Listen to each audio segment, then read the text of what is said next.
Finally, I do not think that black organizations are doing enough in the fight around jobs. Now, don't get me wrong. Reports are issued and press conferences are held. But where is the NAACP's Committee on the Unemployed? You know, just to pick on the NAACP. In the 1930s, the NAACP, but more specifically the Urban League, were often quite supportive of efforts to organize the unemployed and advocating on their behalf. Well, there are reports that are issued by the Urban League today, and they're invaluable. It's a very good resource.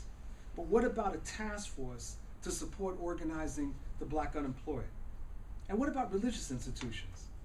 In many cases, they're providing services that keep the destitute alive, and that's essential. But what about black religious institutions playing an analogous role to that played during the Civil Rights Movement?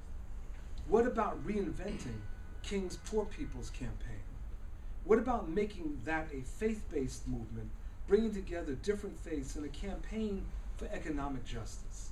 Can you imagine the impact if black priests, ministers, and imams stood together to build a poor people's campaign for the 21st century? Let me return to a question of history. The racial differential has existed since the founding of this country. As a result, whites tend not to see black misery, including when it is right in front of them, because they would rather believe that this misery is self-imposed or self-originated.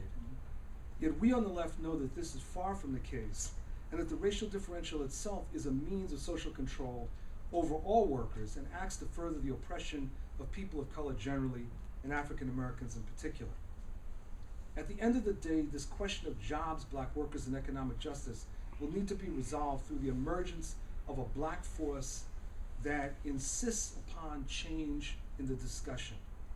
This does not mean that blacks can resolve the situation by ourselves, and it certainly does not mean that the broader economic justice fight is somehow irrelevant. What I'm getting at is that given that this is the United States, there is always a chance that this fight for economic justice and jobs, like so many others, will have an impact on the black worker without at the same time fundamentally addressing the racial sinkhole in which the black worker finds himself or herself. Just as the upsurges of the 1930s had a dramatic impact on hundreds of thousands of black workers, a positive impact, yet ignored millions of others, we could witness an at least temporary improvement in the economy that has a positive impact on many black workers without ever touching Camden, East St. Louis, or Flint. As a left, our job is to ensure that this doesn't happen. Thank you very much.